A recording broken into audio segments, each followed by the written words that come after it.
Kalau tubuh telah ditinggalkan oleh nyawa, tak ada gunanya. Apakah orang akan tetap memanggil kita Pak Camat? Apakah orang akan tetap memanggil kita gubernur, wahai gubernur, atau presiden?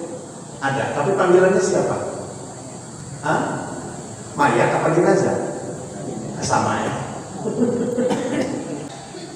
Tapi ini Bapak mendoakan saudara, Bapak mendoakan keluarga, yakin akan Allah sampaikan, tapi dengan syarat lilladzina sabaquna bil iman. Orang-orang yang telah dahulu daripada kita itu mereka yang seiman dengan kita. Kalau tidak beriman, jangan harap kiriman doanya akan sampai. Itu makanya tidak ada hak Bapak mendoakan orang kafir. Kenapa? Karena tidak akan sampai sia-sia.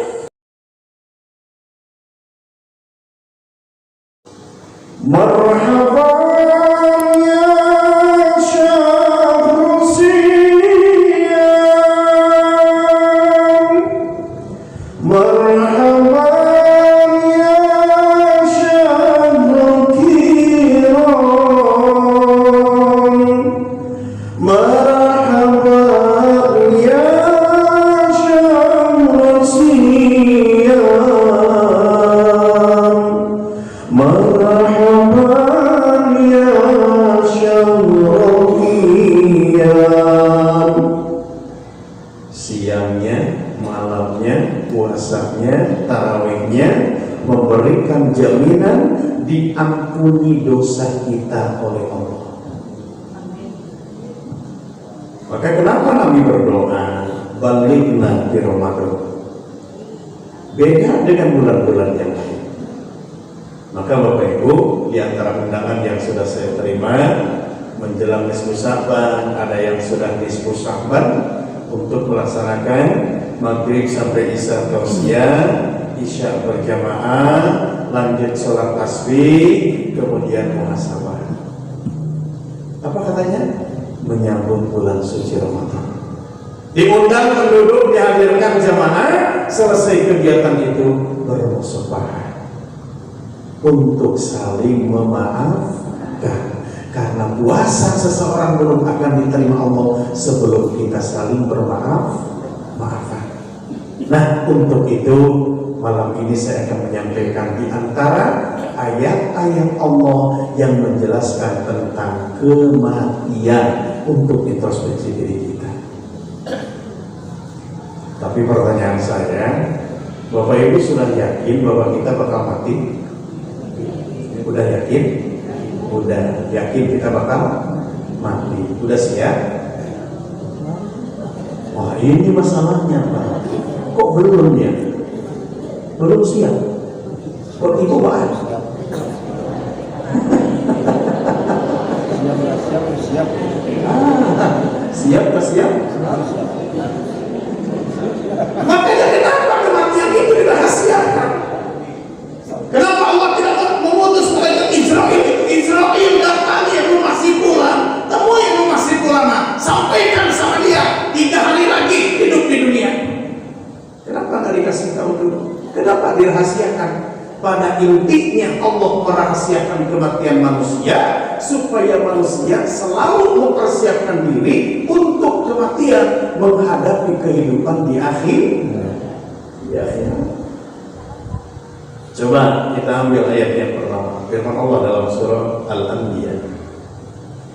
Bismillahirrahmanirrahim. Wa ma ja'alnaka li basharin min qablikal khuld afa in mitta fahumul khalidun. Wa ma ja'alna li basyarin min qablikal khuld, kata Allah, kami tidak pernah menjadikan bagi manusia manapun Muhammad min qablika sebelum engkau al-khuldi, manusia yang hidupnya kekal. Ingat satu ini. Ini yang pertama, ayat dalam Al-Quran. Allah sudah menegaskan bahwa sesungguhnya kami, kata Allah, tidak pernah Berarti tidak ada. Tidak pernah. Kami menjadikan libasyarin bagi manusia manapun sebelum engkau Muhammad yang hidupnya kekal. Atau mungkin ada keturunan bapak ibu yang kekal? Ada? Ya ada. Kalau kita tengok dari diri kita, kalau saya sebagai anak, di atas saya orang tua, di atas orang tua saya, terus kita coba urut ke atas. Di atas orang tua saya, kakek nenek, di atas kakek nenek apa? Uyut. Di atas uyut anak musuh kau bewan. Coba dari anak, orang tua, ibu bapak, kakek nenek, tigo, apa tadi? Uyut. Terus sampai situ pengen. Uyut lain masih ada. Dan ada yang punya uyut. Nah, di atas uyut, di atas uyut. Padahal Pak, minimalnya kita harus tahu bentuk keturunan. Minimalnya kita harus tahu dari bentuk keturunan. Siapa kakek saya? Orang tuanya kakek siapa? Orang tuanya uyut siapa? Kalau orang Jawa nyebutnya, kalau saya ya di rumah diajarkan sama nenek kakekku, dari bapak, nenek kakek, uyut, bau, jangan wareng, gudeg-gudeg, kakek ciwur, anu tua. Itu hanya kelala sampai situ lah. Orang minum itu diajarkan dulu pada dia. Adakah orang itu sekarang? Tidak ada. Kita pun yang jadi nenek sekarang sudah ada yang nenek, ada yang nenek-nenek. Ini kan beda Pak. Usianya 50 tahun tapi sudah punya cucu. Apa namanya? Nenek. Tapi kalau sudah 70 tahun umurnya, nah kan beda tuh. Nah beda kan. Jadi kalau umur 50 sudah punya cucu berarti nenek. Kalau udah 70 tahun udah lagi nenek. Berarti kalau kakek, nah nenek, kakek banyak jadinya. Itu kenapa kok sampai kepada bahasa itu? Dipaksa, didorong oleh waktu. Mau tidak mau, usia remaja harus lewat menjadi dewasa, dewasa harus menjadi tua, tua harus menjadi lanjut usia. Setelah lanjut usia, asal lagi tutup, habis jadinya, habis. Karena janji Allah kepada kita di dalam firman-Nya itu, walakum fil ardi mustaqarru wa mata'un ilahi. Ada walakum, dan bagimu fil ardi, di bumi, mustaqarrun, kata Allah, aku siapkan tempat untukmu Adam. Kalau di bumi punya tempat tinggal, bukan hanya tempat tinggal, wa mata'un, kau di bumi dikasih kesenangan. Tapi ingat Adam, tempat tinggalmu, kesenanganmu di dunia ilahin, sampai batas waktu yang ditentukan. Kalaulah ibu maksudnya datang waktunya, mau tidak mau, tempat harus ditinggalkan, kesenangan harus ditinggalkan. Kemana? Kemana? Mau. Kamu bila Israel Badar terwujud, seluruh tubuh sekujur badan, tiada lagi kawan karib. Sakori apa lagi yang motor lagi? Tidak ada yang berguna lagi. Harta ditinggalkan, keluarga ditinggalkan, semuanya ditinggalkan. Ini janji Allah kepada Nabi Adam sampai kepada kita. Ya, karena memang keturunan Adam tersentuh dengan kalimat ilahin sampai batas waktu yang ditentukan. Maka sudah sering disampaikan oleh para ustaz. Mohon maaf kalau untuk ukuran pejabat, kalau di negeri ini yang paling tertinggi apa? Presiden. Di bawah presiden Bawa gubernur, bawa bupati, bawa camat, terus ke bawah. Nah, kita dari bawah.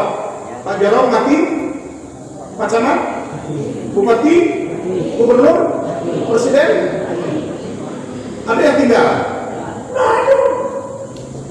Kematian tidak bisa dihalangi dengan kekayaan. Kematian tidak bisa dihalangi dengan jabatan dan kedudukan. Pasti dia akan datang menjemput kita. Apakah kita akan sakit dulu sebelum mati? Ataukah memang dalam keadaan sehat kita mati? Yang pasti kematian bakal menjemput kita. Maka kenapa kematian itu dirahasiakan? Supaya kita selalu siap untuk menghadapi kematian. Dengan apa? Perbanyak amal soleh, kuatkan iman, karena setelah mati cuma dua itu yang akan kita bawa, iman dan amal soleh. Satu. Jadi dengan ayat ini jelas pelajaran dapat bagi kita, tidak ada manusia yang kekal di alam fana ini. Dua. Lanjut ayat. Ini ayat 435. Kullu nafsin dha'iqatul maut wa nabluukum bisyarri wal khairi fitnah wa ilaina turja'un. Kullu nafsin dha'iqatul. Bapak lagi bernapas, Bapak lagi bernapas, Pak lagi bernapas, Ibu lagi bernapas, berarti Ibu bakal jangan ragu-ragu lah. Bapak lagi bernapas, Ibu lagi bernapas, berarti Bapak Ibu bakal pasti. Kok pasti? Iya. Kullu nafsin dha'iqatul. Ya Allah, rupanya kita bakal mencicipi kematian Bapak lagi. Sebelum sampai kepada kematian itu, kita akan ketemu menghadapi dengan yang namanya sakaratul. Maka tidak salah Pak, kalau Bapak minta, Ibu minta kepada Allah, Allahumma hawwin alaina fi sakaratil, hawwin alaina fi sakaratil maut, hawwin alaina fi sakaratil maut. Ya Allah, ya Allah, mudahkan bagiku ya Allah, mudahkan bagi kami ya Allah di saat sakaratul maut. Jangan ada kesulitan ya Allah, jangan ada kesulitan ya Allah, mudahkan ya Allah. Dan kami mohon kepadamu ya Allah, jadikanlah akhir kalam yang keluar dari lisan kami ini ya Allah kalimat la ilaha illallah. Habis sholat Bapak, sebelum beranjak dari tempat sholat, berdoa Ibu, memohon kepada Allah di antara yang dua itu. Ya Allah, mudahkan kami di saat sakaratul maut. Allahumma ij'al indantihani ajalina qawla la ilaha illallah. Ya Allah, jadikanlah di saat datang ajal kami, ucapan yang terakhir kami adalah kalimat la ilaha illallah. Mau Ibu ada kalimat itu? Mau? Dijamin Allah, kata Rasulullah, man akhiru kalamihi la ilaha illallah dakhalal jannah. Pertanyaanlah, laika bisa Bapak Ibu ngucapin itu di saat sakaratul maut? Insya, tapi lidahnya harus dilatih. Latih lidahnya dari sekarang. Ibu sakaratul maut ini terakhir kali ngucapin la ilaha illallah, tetapi ternyata jangankan kalimat itu, lafaz Allah saja berat diucapkan. Kenapa? Sholat tak pernah, zikir apalagi. Makanya mohon maaf, penduduk saya Bapak sejenak selesai sholat, tasbih, tahmid, takbir, zikir dulu, mohon kepada Allah. Mudah-mudahan lisannya akan terlatih, dosanya akan berguguran dengan berzikir kepada Allah. Mudah-mudahan, amin ya rabbal. Kenapa? Karena kita yakin kullu nafsin dha'iqatul.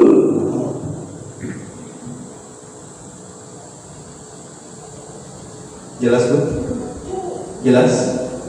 Wa nabluukum bisyarri wal khairi fitnah. Kami bakal menguji kalian dengan keburukan dan kebaikan, kata Allah. Kapan? Sebelum kematian. Sebelum ajal tiba, sebelum kematian datang, sudah sampai kepada kita ujian dari Allah. Dan kalian akan dikembalikan kepada Aku, kata Allah. Makanya hati-hati. Jangan merasa kita sedang kuat, jangan merasa kita sedang berpuasa,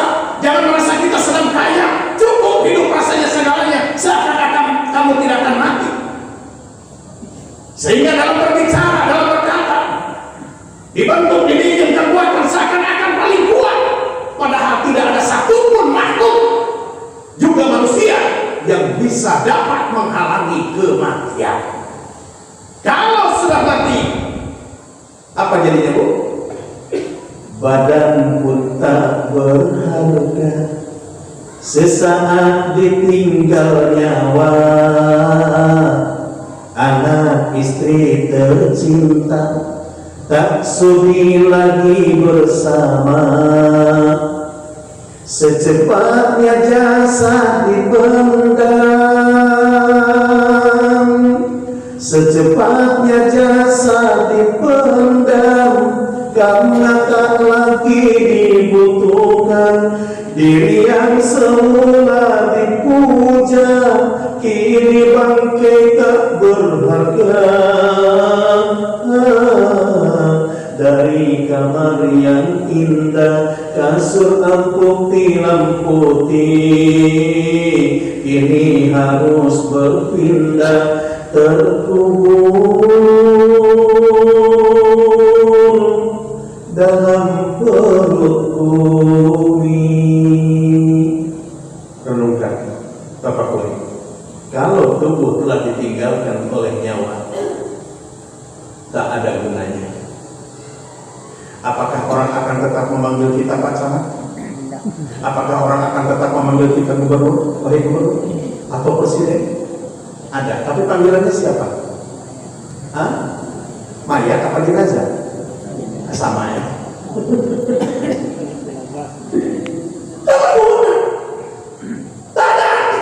Orang yang dicintai tak mau bersama dengan kita. Orang yang disayangi tak mau dekat dengan kita. Apalagi sama-sama dikubur dengan kita. Mereka tidak mau. Oh, janjinya dulu sehidup semati. Bohong. Bapak mati, ibu. Nah, ibu mati, bapak cari ganti.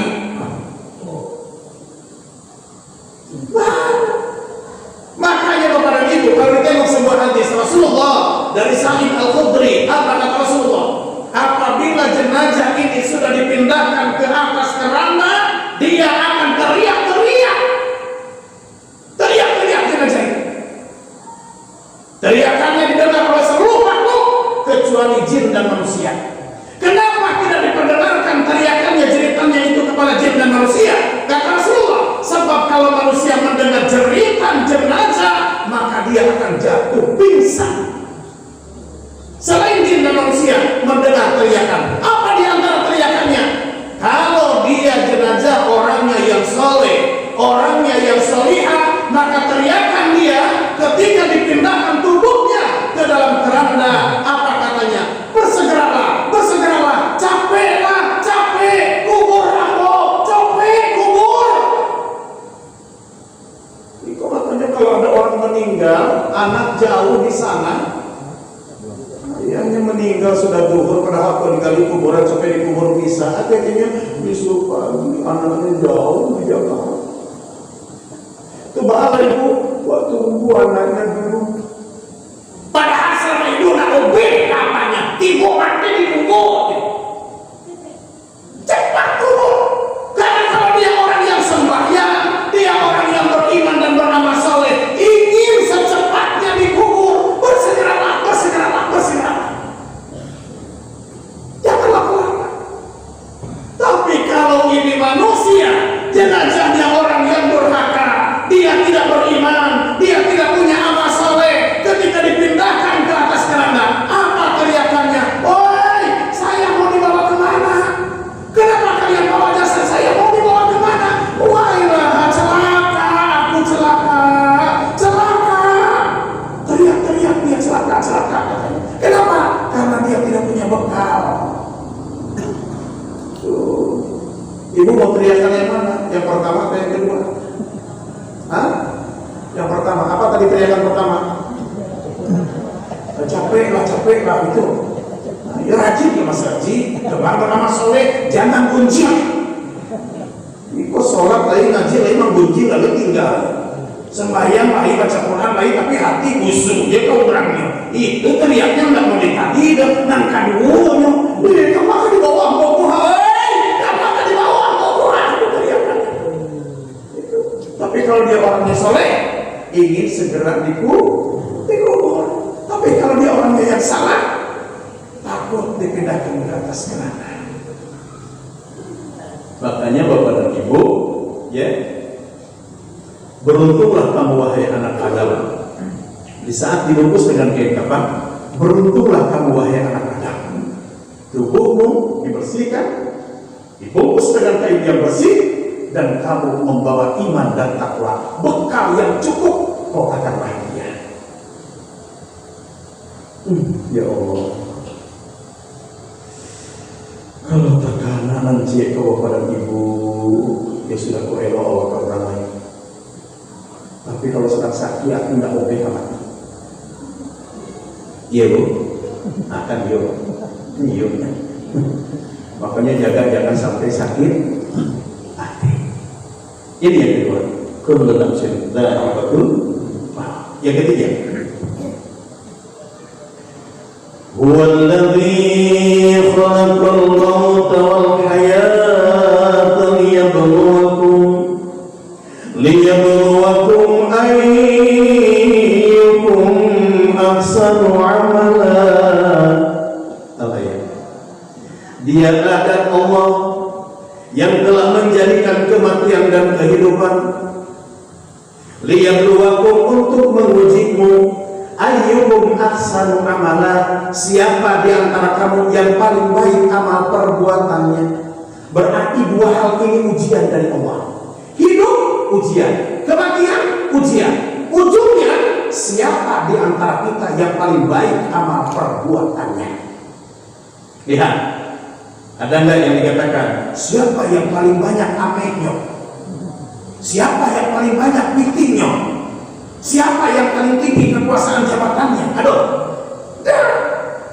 makanya jauh hari Al-Quran sebelum Bapak Ibu ada, sebelum kita lahir, sudah Allah gariskan manusia yang paling mulia di sisi Allah siapa? Inna akramakum indallahi atqakum.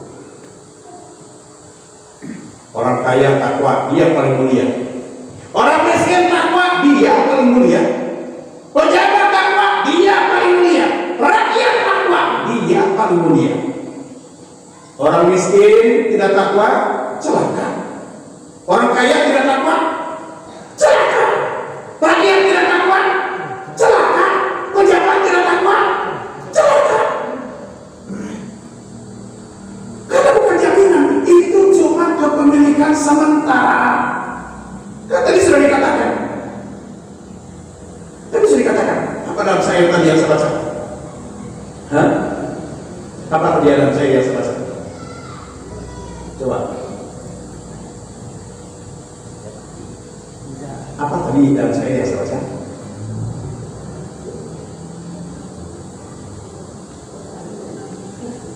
Dan ada simpan di buku. Sepotong-sepotong saya kasih. Badan pun tak berharga sesaat ditinggal nyawa. Terus anak istri tercinta tak sudi lagi bersama. Karena tidak ada lagi guna kita kalau sudah mati. Terus secepatnya tubuh ini harus dikubur. Kenapa harus seperti dikubur? Karena tidak lagi dibutuhkan. Lanjut. Semula diri ini, tubuh ini dipuja, disanjung, dipuji, dihormati, dihargai. Sesaat ditinggalkan nyawa, tidak ada lagi martabat dan harganya. Siapapun dia, cepat mandikan, cepat kafani, cepat sholatkan, cepat kuburkan. Dan kalau sudah masuk ke dalam lubang kubur, tanahnya harus tetap diinjak supaya padat. Ustaz, itu orang yang paling berharga, Ustaz. Dihormati, dihargai. Tuhan, jadi dia tanahnya. Orang berlomba-lomba pergantian, ambo ingin lo, ambo ingin lo, ambo ingin lo. Yang menginjak tanah, yang menginjak tanah. Bukan berang, enggak, benci, enggak. Tapi memang itu adanya. Jelas bu? Jelas? Maka ingat.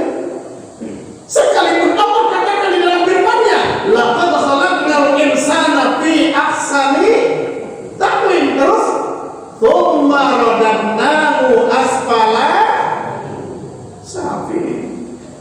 Siapa tuh manusia akan ditempatkan di tempat yang sangat amat rendah? Siapa?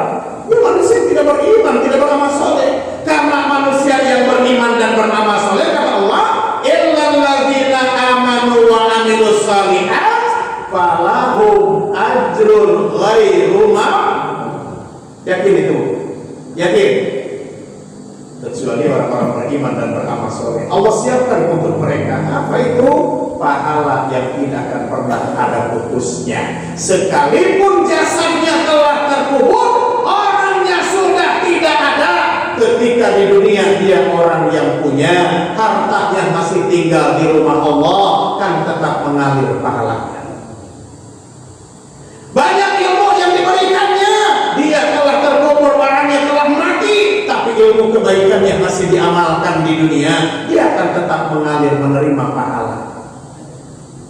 Dia punya keturunan, anaknya saleh, anaknya salihah, mereka rajin beribadah kepada Allah, tidak berhenti setiap habis sholat, anaknya selalu berdoa memohon kepada Allah untuk kedua orang tuanya. Orang tuanya telah wafat, dia telah meninggal, tapi dia tetap mendapatkan pahala kiriman doa dari anaknya. Ya Allah, awak kok bisa dia itu, sekalipun ibu lama kita tetap dapat kiriman pahala. Amin. Amin Bu. Amin. Kok ibu ingin sampai dapat kiriman pahala sampai lama itu? Ya Pak, cara Ustaz jangan ayo cara lain. Tunggu sela, sabar sela. Nyuka tiburnya semua. Ya Bu. Ya Allah. Makanya mohon maaf, ibu mohon maaf. Kalau ada orang yang mengatakan doa kita untuk mereka yang sudah mati itu tidak sampai. Kalau tidak sampai, mana Bapak bersolawat dalam sholat? Sholat Bapak Ibu untuk siapa? Sholawat kita untuk siapa? Rasulullah. Itu kan doa, mohon kepada Allah sholawat itu agar disampaikan kepada Rasulullah di mana? Beliau telah wafat, beliau telah meninggal. Dalam sholat kita terus berdoa memohon kepada Allah. Allahumma sholli ala Sayyidina Muhammad. Itu doa kita kepada Allah untuk Rasulullah. Akhirnya Bapak mendoakan saudara, Bapak mendoakan keluarga, yakin akan Allah sampaikan, tapi dengan syarat lilladzina sabaquna bil iman. Orang-orang yang telah dahulu daripada kita itu mereka yang seiman dengan kita. Kalau tidak beriman, jangan harap kiriman doanya akan sampai. Itu makanya ada doa Bapak mendoakan orang kafir. Kenapa? Karena tidak akan sampai sia-sia. Saya kan pernah nyampein kepada Bapak dan Ibu. Ya, ini saya sampaikan ketika memberikan pembinaan kepada sebuah sekolah SMA masih di Tanah Datar juga. Saya sampaikan kepada anak-anak dan wali murid. Nah, karena ketika itu kemarin kan ada pernah tahun berapa tuh kemarin di Tanah Datar? Ada musim bunuh diri, loh. Tahun berapa? Tanah Datar. Sehingga di sana sini ada pembinaan kepada anak-anak untuk bisa paham tentang bahaya mati bunuh diri. Saya sampaikan orang mati bunuh diri itu bersama dengan orang muslim mati tak membawa iman. Jadi ya tidak perlu didoakan karena dia mati bunuh diri. Nah ini kepada dia. Ya, jadi yang kedua, yang ketiga. Jadi ayat menunjukkan yang ketiga, dan Allah yang menciptakan kematian dan kehidupan hakikatnya untuk menguji kita siapa di antara kita yang paling baik amal perbuatan. Dua, tiga. Yang keempat, Muhammad qul innal mauta tafirruna minhu fa innahu mulaqikum. Katakanlah, innal mauta, sesungguhnya kematian pasti akan menemui, pasti akan menemukanmu. Sekalipun kamu lari darinya, wa innahu mulaqikum, kemanapun engkau pergi, di mana kita sembunyi, kematian pasti akan menemukan kita. Yakin? Yakin? Maka kalau saya kurang tepat ketika mendengar seorang bapak, apa katanya? Ustaz, saya mau bukan tak mau naik pesawat Ustaz. Apalagi sekarang takut pesawatnya jatuh. Terus bapak kalau takut kan naik kapal. Ya itulah Ustaz, bukan nggak mau naik kapal, takut tenggelam. Kaki saya mati. Terus Bapak naik mobil? Itu nggak usah. Ini dia namanya gono atau karena itu takut balanta. Itu baca oleh. Hah? Tuh, ampun rencana pulang itu jalan kaki isinya. Oh, jalan kaki bilang tadi tuh mati. Nggak bisa sembunyi, nggak bisa lari. Makanya sudah dianjurkan sama Allah. Rasulullah mengingatkan kepada kita. Apa kata Allah? Ud'uni astajib lakum. Minta kamu kepadaku, aku akan mengabulkan permohonanmu. Maksudnya apa? Setiap kita mau mengerjakan sesuatu, ingat diawali dengan mengingat Allah. Kapan perlu awali dengan doa. Contoh, ibu turun dari atas rumah. Mau kemana bu? Mau pergi jauh, pergi dekat ke masjid, ke pasar atau kemana? Tetap ingat Allah. Bismillahirrahmanirrahim. La haula wa la quwwata illa billahil aliyyil. Saya pernah mendapat sambilan seperti ini. Jadi ada jamaah mau pergi umroh, ya. 3 hari menjelang berangkat, saya diundang oleh jamaah itu pergi mendoa ke rumahnya. Pergi mendoa ke rumahnya. Selesai acara, ada orang yang tanya sambil pulang, Ustaz, ibu ini perlu pergi umroh? Iya. Itu acara apa tadi? Tadi udah disampaikan kan, acaranya syukuran sambil memohon kepada Allah untuk keselamatan beliau, baik pergi ataupun pulang, disehatkan di sana, dimudahkan untuk melaksanakan ibadah umroh. Ustaz, awak kan sudah punya takdir. Saya bilang udah punya takdir, terus ya itu tidak bisa dirubah kan? Nah ini yang perlu Bapak Ibu tahu, sedikit saya jelaskan. Bukankah takdir itu ada 2? Ada yang mutlak, ada yang mutlak. Kalau yang mutlak itu sudah ketetapan Allah, itu tidak bisa dirubah. Sama yang sudah terjadi kepada kita itu tidak bisa dirubah. Matahari terbit dari mana? Timur. Terbenam? Bisa Bapak merubahnya? Bisa ibu merubahnya? Nah, yang sudah terjadi kepada kita itu sudah takdir untuk kita, sudah nasib untuk kita. Tapi ada yang disebut dengan takdir mu'allaq. Ketetapan yang ada di sisi Allah bisa kita rubah dengan apa? Doa dan ikhtiar, doa dan usaha. Kan ada dalam surah Ar-Ra'd, Innallaha la yughayyiru ma biqaumin hatta yughayyiru ma bi anfusihim. Kalau semuanya sudah ditentukan oleh Allah, tidak ada untuk kita merubahnya. Kenapa Allah nyuruh kita berdoa? Jadi ada ketetapan yang bisa dirubah. Ibu mau pergi jauh, mau pergi kemana? Berdoa dulu. Ya Allah, selamatkan perjalanan saya. Ya Allah, selamatkan nanti kalau saya pulang. Ya Allah, lancar perjalanan, diselamatkan Allah. Itu mungkin doa yang memintakan kepada Allah. Andai kan tetap terjadi juga, itulah yang takdir yang tak bisa dirubah. Bapak Ibu dan Ibu, jelas belum? Jelas? Jelas? Maka kematian tak bisa lari dari kita, karena mati sudah ketetapan Allah yang tidak bisa dirubah. Tapi kan ada ustaz yang mengatakan kalau rajin berinfak, rajin bersedekah, kamu bisa panjang. Ya Bu? Betul kan? As-sadaqatu tazidu fil umri, kata Nabi. Sedekah bisa menambah umur. Mau ditambah umurnya? Ibu mau ditambah umurnya? Wah, mau Ustaz. Bukan umur yang sudah ditentukan diajari. Yang tadinya 70 menjadi 80. Bukan itu. Yang tadi itu loh. Jasadnya telah terkubur, orangnya telah mati, tapi orang di dunia masih mengingatnya, masih mendoakannya, berarti dia panjang. Itu sudah mati isdet, tadi kono-kononya sama jangan kucing mati di kuburnya lah, selesai. Orang masih mengingatnya, orang masih mendoakannya, berarti dia panjang tuh. Jelas loh. Jadi kemana lari, di mana kita berada? Jelas kita tidak bisa lari dari kematian, karena dia akan menemukan kita.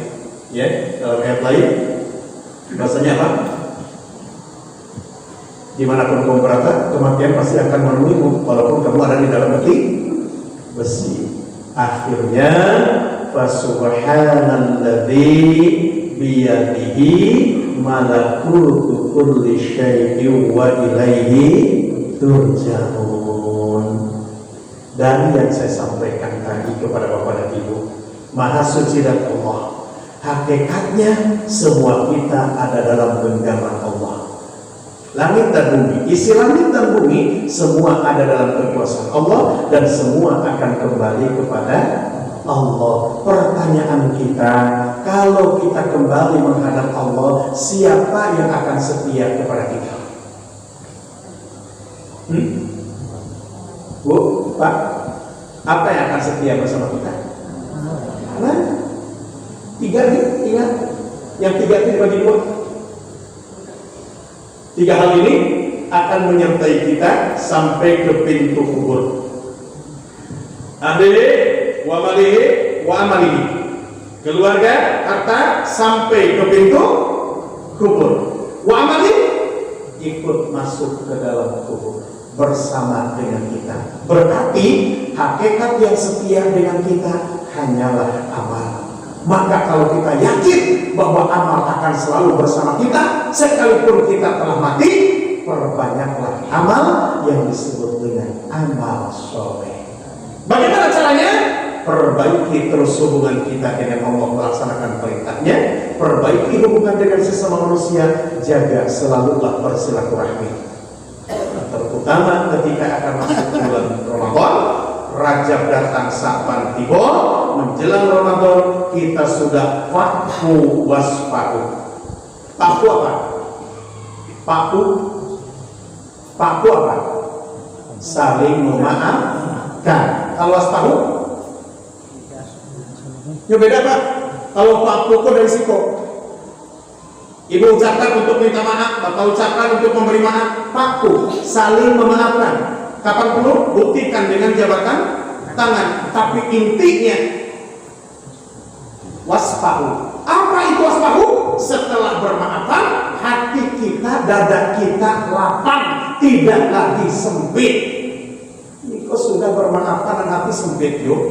Sudah bermaafan tapi dada susah yuk. Apa namanya itu?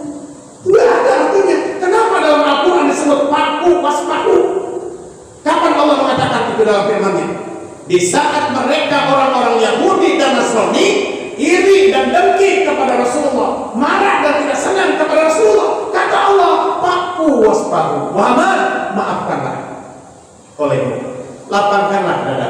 Berarti disuruh membersihkan hati. Kalau itu yang terjadi pada diri kita menjelang Ramadan, insya Allah mudah-mudahan puasa kita diterima oleh Allah Subhanahu Wa Taala, sehingga datangnya Idul Fitri betul-betul kita kembali kepada fitrah, karena dosa dengan Allah sudah diampuni Allah, dosa kepada sesama manusia sudah dimaafkan. Maka besar harapan setelah itu, jika ajal menjemput kita, kematian datang menghampiri kita, besar harapan matinya husnul.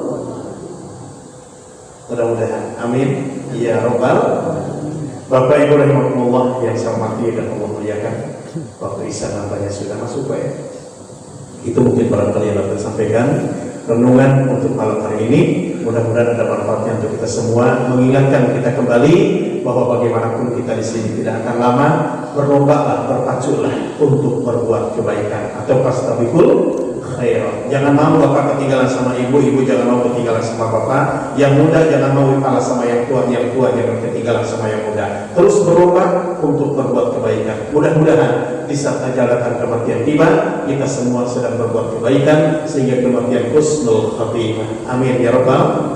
Bapak Ibu, tadi sudah saya sampaikan ini adalah di bulan Hijriah. Mungkin pertemuan kita menjelang Ramadan ini adalah yang terakhir ya, karena Rabu kedua di bulan berikutnya kita sudah berada di bulan Ramadan. Kalau ada umur panjang, mudah-mudahan setelah Ramadan Allah pertemukan kita kembali. Amin ya Allah ya Rabbal alamin. Sebelum ditutup Bapak Ibu, jadi saya kita menyampaikan semuanya, mohon maaf lahir dan batin. Lai Bapak Ibu maafkan. Kok adonan kurang senang penyampaian Abu malam atau malam sebelumnya, kok datang ke rumah jadi kok ditelepon lagi Pak. Kecian jalan-jalan kamu, nah itu. Tapi kalau ibu lapang dada, nah memaafkan, saya secara pribadi, kok aduh tahu terpuji mana tahu, saya lebih dulu memberi maaf kepada bapak dan ibu. Mudah-mudahan Allah berkahi kita semua. Amin ya robbal. Kemudian Bapak Ibu terakhir ada dua informasi. Yang pertama, insya Allah PKMT kita Kecamatan Limakau besok malam di Musola Al Akhlak Balai Kaman. Dimohon kehadiran jasa jamaah Masjid Raya luar biasa Pak, luar biasa, masih tetap di atas Pak dari jamaah lain Pak. Apalagi seragamnya itu Pak. Mudah-mudahan sudah Pak Joko amal seragam sini Pak. Yang kedua Bapak Ibu, besok subuh di Masjid Al-Ikhlas ada kegiatan subuh barokah. Insya Allah ustadznya Ustadz Narlis Nazar atau yang dikenal Ustadz Oren, subuh besok di Masjid Al-Ikhlas. Saya sebagai koordinator dakwah di Masjid Al-Ikhlas mengundang Bapak Ibu, dan di grup BKMT pun sudah saya sampaikan undangan, mengundang Bapak Ibu untuk hadir besok subuh berjamaah di Masjid Al-Ikhlas. Insya Allah untuk sarapannya disiapkan Bapak Ibu.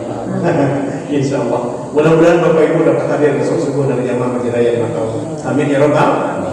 Insya Allah kalau tidak ada otot jalan kaki lebih banyak pahala. Umpama tidak ada otot Pak, ya kan? Tapi berarti jam sampai ya setengah 6 tidak ada pelo. Nah itu. Tapi mudah-mudahan karena kesemangatan jamaah di sekolah biasa, saya harapkan besok subuh bisa hadir waktu itu. Terima kasih. Assalamualaikum warahmatullahi wabarakatuh.